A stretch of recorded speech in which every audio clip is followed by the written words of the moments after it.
"You fired my spy," he said with a smile. "Now, I'll have to deal with you personally." I stared at the man standing in my office like he owned it, which, it turned out, he almost did. His voice was smooth, too smooth. The kind that didn't raise, didn't crack, just slid under your skin like silk laced with razor wire. His suit was immaculate, blacker than the espresso I hadn't had time to drink, and his tie was blood red in a way that probably wasn't metaphorical. Sorry," I said flatly, not looking up from my screen. "Are we pretending that sentence made sense?" He stepped further inside, uninvited, and took the seat across from my desk like it belonged to him. Legs crossed, fingers steepled. Calm, polished, predatory. "I believe Milo was under your department's jurisdiction," was being the operative word, I said, finally glancing up. He lied in his ethics report, he failed his onboarding module, and he called our harassment policy a vibe killer. I gave him 3 chances. He failed all 3. I let him go. HR 101, the stranger tilted his head slightly as if considering me, or appraising me. "I see," he smiled, and somehow it didn't reach his eyes, which were too pale, a gray that shimmered like smoke. "Then you should know I placed Milo here for a reason. Then maybe you should have warned him not to call the diversity officer Sugar Pants." Silence stretched between us. Cool. Tense, underlit by the faint hum of office lights and the clack of someone typing too hard in the open workspace outside. I straightened my blazer. "Forgive me. Who are you again?" "My name is Caleb Voss," he said simply, "newly appointed head of strategic development." I blinked. That wasn't possible. I had every promotion on my radar before the ink dried. No one got into executive-level positions without me knowing. Interesting. "Your name didn't come up in our leadership onboarding sessions." I didn't go through HR. My jaw clenched. "How efficient of you." He smiled wider. "Let's call it specialized hiring." Something was wrong. Not just the way he talked, like every sentence was both truth and threat, but the way the temperature in the room seemed to tilt around him. Not colder, denser. I kept my tone crisp. "Well, Mr. Voss, if you have an issue with the termination of an intern, you're welcome to file a grievance through the standard channel." He leaned forward just slightly. "Oh, I don't do standard channels. Pity." "You misunderstand me." His voice dropped an octave. "I'm not here to protest. I'm here to inform you. Since you've eliminated my proxy, I'll be taking a more direct interest in your department." I gave a dry laugh. "You're going to oversee HR?" "Personally." My throat tightened. I masked it by taking a slow sip of cold coffee, staring him down. "Let me get this straight," I said. "You placed a strategic observer, in my department without HR consent. I fired said spy for incompetence. And now you plan to, what? Micromanage me as punishment?" "I don't micromanage," he said smoothly. "I restructure." There it was. The tension. A coil tightening in my spine, even as I forced a smirk. "You know, for a man who just said he doesn't do HR, you're remarkably familiar with passive-aggressive corporate jargon. I learn fast." He rose to his feet with fluid grace. Too graceful, too silent for a man that tall. And I watch faster. "Expect my first departmental visit this afternoon. We'll begin with employee engagement metrics." I stood too. "Is that a threat or a flirtation?" He tilted his head again, smiling as he turned toward the door. "Whichever motivates better results." And then he was gone. No knock, no goodbye. Just gone. The air cooler where he'd stood, like something had evaporated. Or something hadn't been fully there to begin with. I let out a breath I hadn't meant to hold, then reached for my desk phone and called IT. "Yeah," I said, eyes still on the door. "Run a background check on Caleb Voss, full history, credentials, records, psych profile, and do it quietly, because something told me I hadn't fired the wrong intern. I'd just invited the wrong man into my world." and he had no intention of leaving. The next morning, Caleb Voss was already in the conference room before I arrived. He sat at the far end of the table like he'd always been there, legs crossed, fingers resting calmly over a sleek black notebook, eyes scanning the room like he was counting allegiances. No one questioned his presence. I did. "Didn't know you were joining our morning sinks," I said, setting down my tablet. I didn't sit. I didn't smile. "I wasn't aware I needed an invite," he replied without looking up. Half the room laughed, nervous, forced, like they didn't know whose side they were supposed to be on. I took my seat. The meeting began, but the temperature had shifted. People who usually spoke with energy were hesitant. I caught Lucy, my former best friend and now lead of training and development, exchanging glances with Caleb. Friendly glances. Too friendly. And when I opened the final slide on the new intern pipeline, Caleb actually cleared his throat.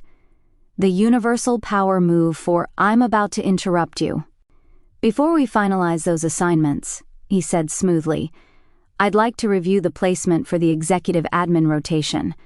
I have some concerns." I stared at him. "It's already approved. Candidate Harper Lee. Top of her class, bilingual, security clearance. We finished vetting last week. And yet," he said with a faint smile, "I'd like to meet her myself. She's not in your department." "She will be," he replied. "If she clears my standards." There was a pause. Not long. Just long enough for a few heads to turn toward me, wondering what I'd say. I smiled tightly. "Of course. We wouldn't want your spy standards compromised." That got a few snorts. He just nodded, completely unoffended. "Glad we understand each other." Oh, we understood each other just fine. This wasn't oversight. It was undermining. And I wasn't sure which pissed me off more, the fact that he was doing it, or the fact that he was doing it so elegantly. By lunch, the first bomb dropped. An email from the board. All HR appointments and internal promotions must be approved through strategic development. Translation: Caleb now had veto power over every decision I made. I didn't slam my laptop. I closed it calmly, walked to the break room, and got a protein bar I didn't want. Lucy was already there, pouring coffee with the world's slowest wrist motion. "You saw the email?" she asked, too casually. I did. I mean, it's not a bad thing. He's just thorough. I unwrapped the bar. Like a tax audit or a parasite. Lucy laughed. But it didn't reach her eyes. Not anymore. We hadn't spoken off the record in months. Not since she forgot to tell me our VP candidate had a conflict of interest. And Caleb had magically discovered it in her place. "Look," she said now, voice lowered. "You know how these things go. New blood. Restructuring. It's not personal." "Really?" I bit into the bar. "Because I think someone forgot to copy me on the knife in the back memo." Her smile faltered. "Jenna, you left me out of the loop on purpose, Lucy. Don't act surprised when I stop pretending you didn't." She grabbed her mug and left.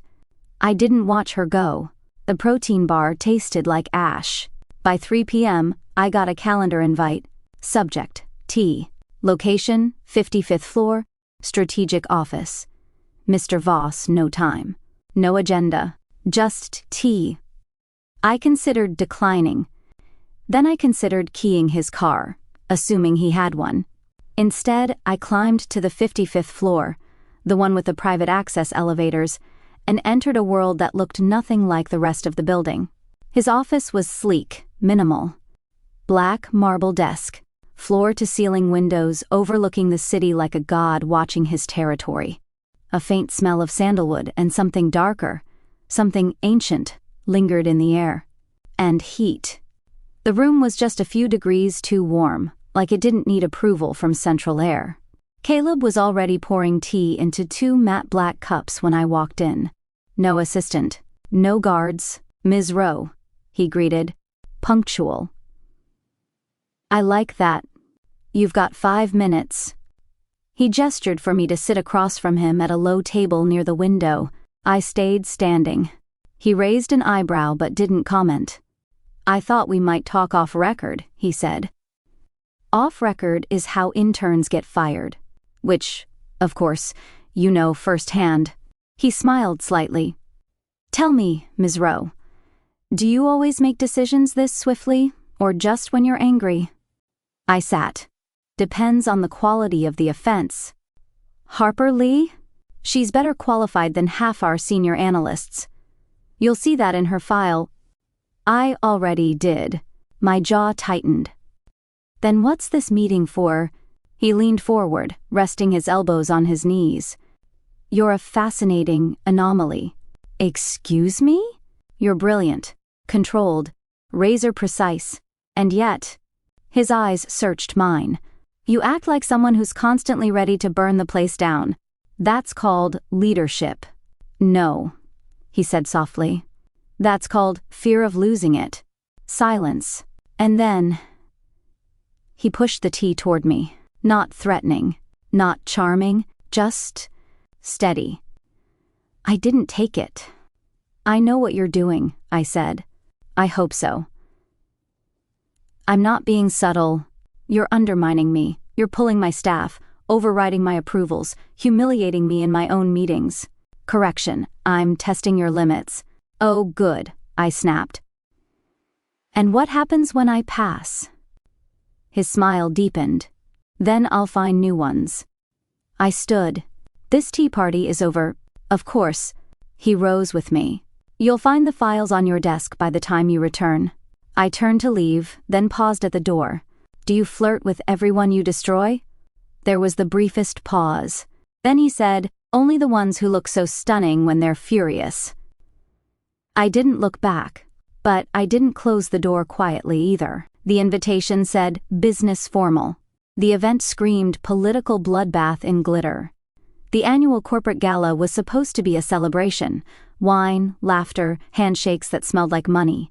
Instead, it felt like being marched into an arena where everyone wore suits instead of armor and smiled before they struck. I wore black. A structured, high-slit gown with sharp shoulders and no jewelry. A statement, I'm not here to sparkle. I'm here to survive. And yet, when I stepped into the ballroom, the first thing I saw was him. Caleb Voss stood beneath a crystal chandelier, wearing a midnight blue velvet tuxedo like it was stitched for sin. He wasn't talking. He didn't have to. The room bent subtly around him. Executives unconsciously shifted, giving him space he didn't ask for. Of course he saw me. Of course he smiled. Ms. Rowe, he said, offering his hand like he was offering a game piece. You clean up beautifully. I didn't take it. I always do. He leaned in slightly. Our seats are together. VIP placement. My eyes narrowed. Whose idea was that? Fate's or Lucy's? Take your pick, Lucy. I turned to scan the room and spotted her by the investor lounge. Glossy curls, syrupy smile, and holding my presentation folder in her hand. I walked faster than was advisable in 4-inch heels. Hey, I said tightly. Is that my deck? Oh. She blinked with perfect faux innocence. Was it yours? It got mixed into mine. I'll go switch it now. But it was too late. The investors were already seated. Our time slot was next. And the AV team had uploaded her version, with none of my notes, and a slide order that made 0 sense. Caleb appeared beside me like a shadow slipping from the wall. Problem? He asked, gaze flicking from Lucy's guilt to my fury. Sabotage, I said. But subtle. Lucy turned away. Caleb didn't. Instead, he stepped onto the stage. My heart stopped. Ladies and gentlemen, he said into the mic, as head of strategic development, allow me to introduce one of our most formidable minds, Jenna Rowe, Director of HR Strategy and the backbone of this company's transformation. Her work tonight speaks for itself. The screen blinked. Then, somehow, it shifted to a clean, corrected version of my deck. My slides. In my order. With my notes. I stared. Caleb gave me a look as he descended. Calm, unreadable. I walked onto the stage and presented. Flawlessly. Because I had no other option. Later, with champagne in hand and throat burning, I found him on the terrace, alone, of course, looking down at the city like he owned it, which, again, he almost did. You hacked the AV team. I redirected, he said simply. It wasn't difficult. Lucy's edits were amateur. You set me up. He glanced at me, brows raised. Did I? You let me stumble. Then you swooped in and saved me. Classic manipulation tactic. Textbook predator move. Ah. He smiled, taking a sip of his drink. Then you must have a counterplay ready. I do, I said. And then I kissed him. Not soft, not shy. Like a queen claiming territory. Sharp and deliberate and meant to sting. His glass paused halfway to his lips. He didn't move. Didn't flinch. Then, slowly, he set the glass down and looked at me. Something unreadable flickering in those smoke-colored eyes. That was unexpected, he said softly. But not unwelcome. I turned to leave, blood rushing in my ears, nerves screaming with adrenaline and heat and humiliation. Behind me, his voice followed, amused. Careful, Miss Rowe. You're starting to enjoy the game. You think you can push me off balance, Caleb? You think you can dress it in velvet and candlelight and make me forget who I am? You're not the only one who knows how to play. The corporate archives were in the basement, 3 levels below the buzz of glass offices and espresso machines. The air was warmer down there, thick with paper dust and something sweeter, like cinnamon left too long on old wood. I didn't know what I was expecting when I descended the metal stairwell. I just knew that the company's leadership records had redacted sections, records that only lived in hard copy, records that Caleb Voss had somehow slipped past. And I wanted answers. I pushed open the creaking door marked Archive Access, authorized only, and stepped into a strange pocket of silence. Warm light pooled from vintage sconces along the brick walls. Rows and rows of locked filing cabinets stretched in every direction. In the center, behind a desk piled with scrolls and post-its that looked like they'd been there for decades, sat a man. He was ancient, not elderly. Ancient, thin, sharp-eyed, and wrapped in layers of sweaters and scarves, though it was easily 80 degrees down here. He looked up without surprise, as if he'd been waiting. You're early, he said. I paused.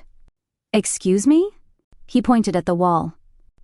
A crooked analog clock ticked backwards. Or late. Time's confused here. It happens. I cleared my throat. I'm looking for employee onboarding records. Executive level. Specifically for Caleb Voss. The man's face didn't change, but something in the room did, like the air pressed in slightly closer. You're not the first to ask. I stepped forward. Then maybe you'll give me a better answer. He stood slowly, moved toward a drawer with the kind of reverence reserved for ancient texts or family secrets. As he pulled it open, the smell of age hit stronger. Ink, dust, and something faintly metallic. He handed me a single folder. It was blank. I opened it. Inside, nothing but a single square of black paper with an embossed seal I didn't recognize. Some kind of spiral, like a fingerprint that went too deep. What is this? His signature, the archivist said softly. His true one. You won't find dates or schools or resumes. He doesn't come with a timeline.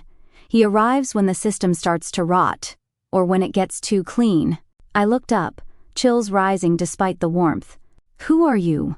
I'm Mr. Ranlow. I used to be what he is. You mean a strategist? He gave a dry, paper-thin smile. Is that what he told you? I stepped back. You're saying he's not human? Ranlow nodded, very slowly. He feeds on something most don't miss until it's too late. Initiative, autonomy, will, and you. You fired his feeder. I swallowed. Milo. He didn't care about Milo. He cared about what Milo could take from you. Now he'll do it himself, gently, with charm, until you wake up one day and find your spine replaced with silk and your mind whispering yes before your lips even move. My heart pounded. He's done this before? I asked. Ranlo's voice dropped to a whisper. You're not the first, but you could be the last. He's hesitating. That makes you dangerous. I left the archives with the fake folder and a very real sense of dread. Back in my office, I started digging. I pulled quarterly performance data from every department he'd touched. I looked for patterns, and there it was. Teams that had thrived before his arrival showed a spike in compliance, followed by a slow, steady decline in original proposals, conflict reports, and dissenting feedback. On paper, things looked peaceful. In reality, they were becoming obedient, dull. I knew what I had to do. That afternoon, I filed a false metrics report, not a huge one, just a small misclassification in turnover trends, enough to raise a red flag. Then I waited. At 7:03 p.m., my office phone rang. Ms. Rowe, Caleb said smoothly, I noticed a discrepancy in your latest report. You must be exhausted. Why don't we talk it over? I'll have dinner sent up. I froze. He knew, not just about the error, but why I'd made it. I agreed anyway, because I had to see what he'd do. His private dining room was dimly lit, warm with low golden light and the faint scent of cedar. A long table with 2 plates, 2 wine glasses, minimalist, elegant, intimate. He poured the wine himself. Cabernet, he said. Sharp, bold, a little arrogant. Thought it matched the mood. I sat across from him, arms crossed. You knew I planted that error. Yes. Why didn't you confront me? He tilted his glass. I was curious. About what? If you'd confess. Or if you'd test me again. I laughed once.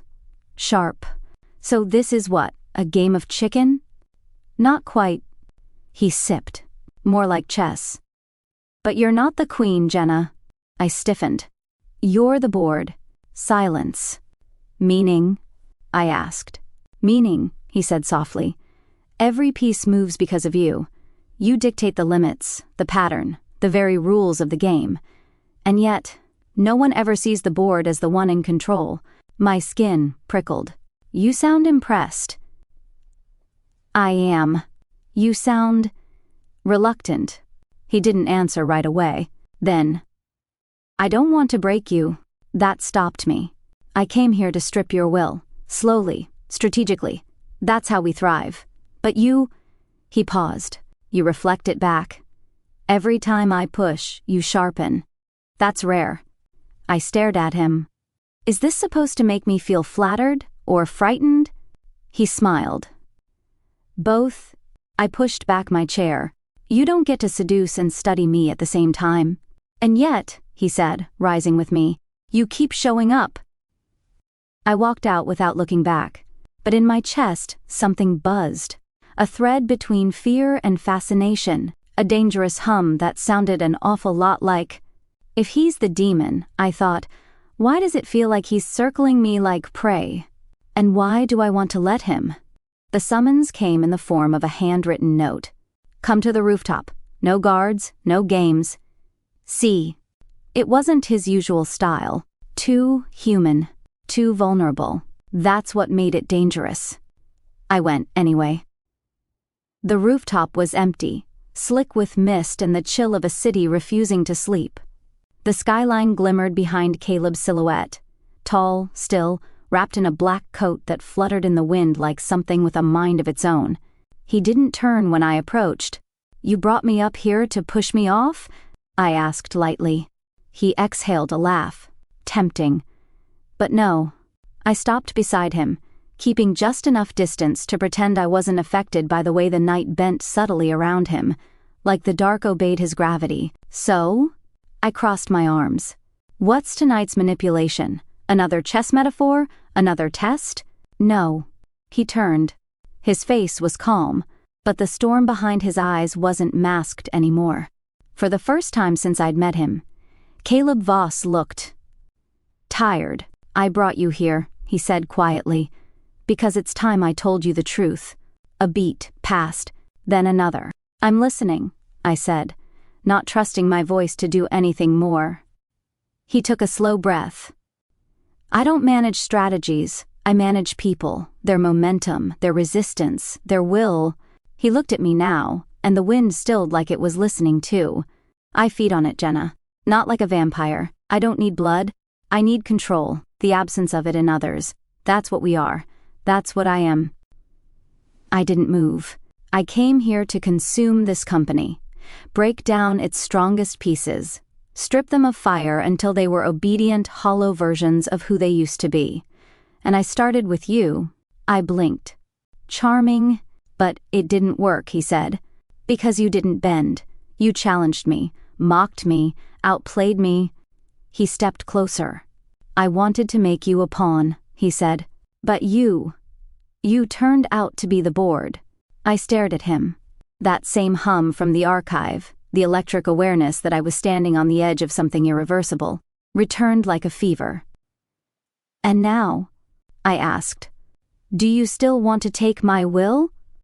No, he said simply. Something cracked in his voice, and I realized he meant it. Before I could speak, the rooftop door opened. She walked out like she owned the sky. Celine, dressed in a deep emerald suit that looked too perfect for mortal tailoring. Her eyes gleamed like frozen glass. Every step was elegance dipped in venom. I knew you'd bring her here, she said coolly. So, this is the new weakness? Caleb tensed, almost imperceptibly, but I saw it. Leave, Celine.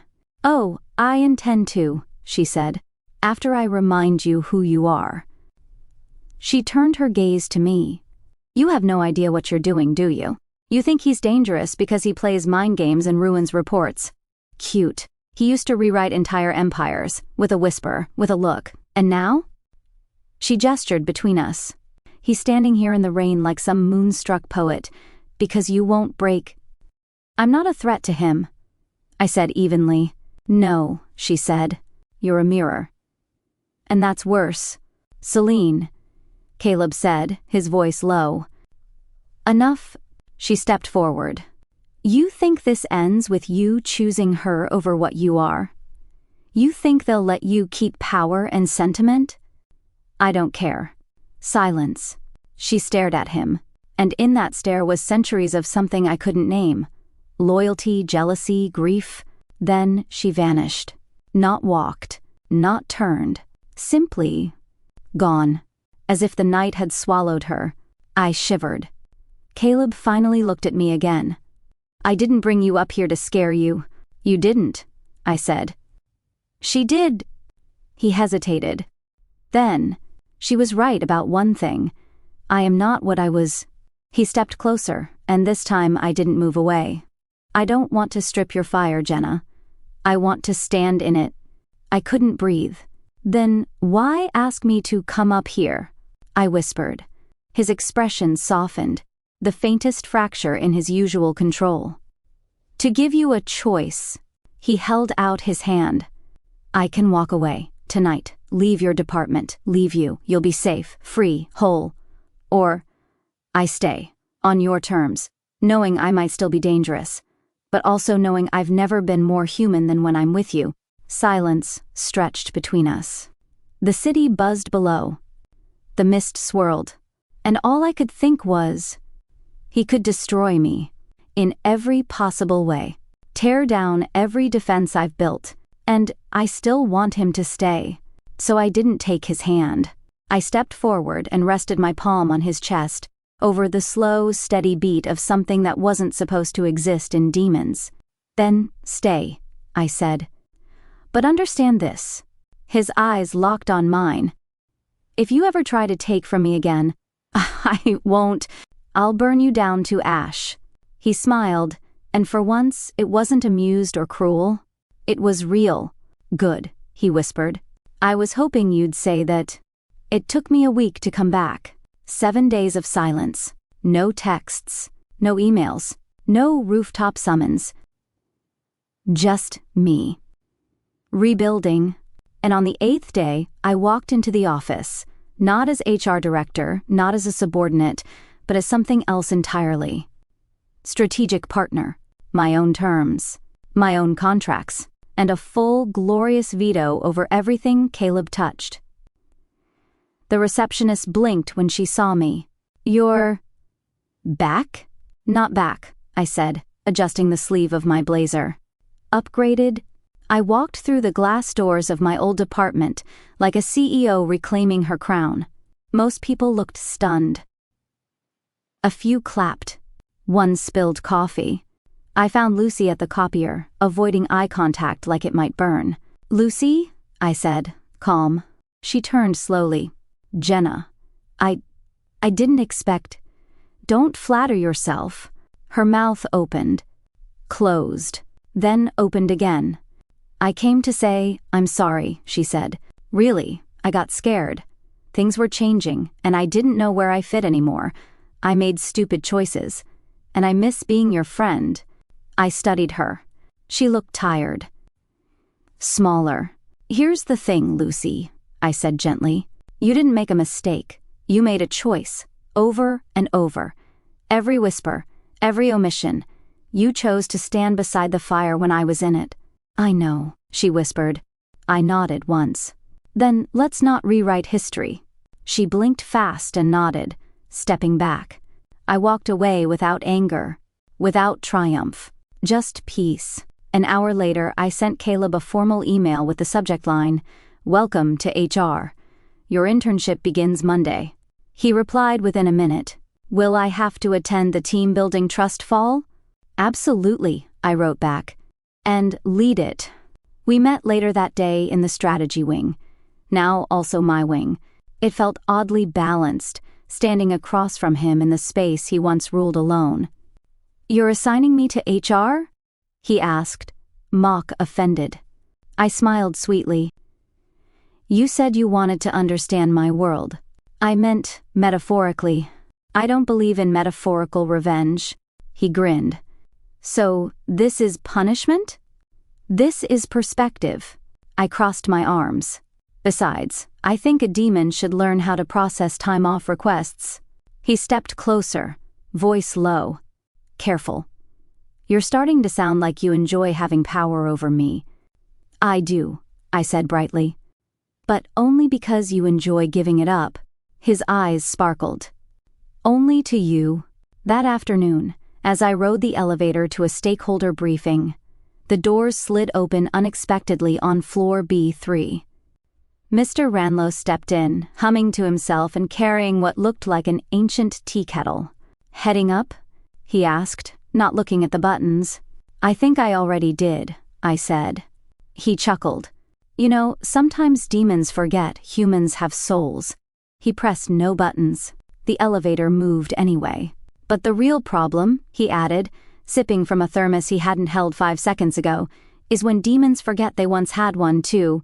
I turned to him, but he was already smiling in that sly, knowing way.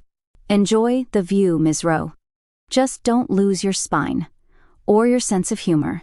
He stepped out before I could ask anything else. A week later, Caleb arrived at HR orientation 5 minutes early, in a gray button-up and no tie. He carried a clipboard and 2 coffees. "One black, one with 2 sugars," he said. "I guessed." "You guessed right," I said, taking it. "You're learning." "Some of us adapt," he said. "Even the hellborn." I said. "I'll believe that when you survive your first employee mediation without using fire metaphors." He leaned against the wall. "So what now, HR Queen?" I sipped my coffee, savoring the power. "Now?" I said, "You take orders." "From me?" He tilted his head. "Is that a proposal?" I stepped closer. "It's a probation period," I whispered. "You'll have to earn promotion." He grinned. Challenge accepted. We stood there in the hum of morning lights and printer noise, and I realized something strange. I wasn't just in control again. I was free, and the demon beside me, for all his chaos and charm and darkness, had chosen something radical. He hadn't taken my will. He'd matched it.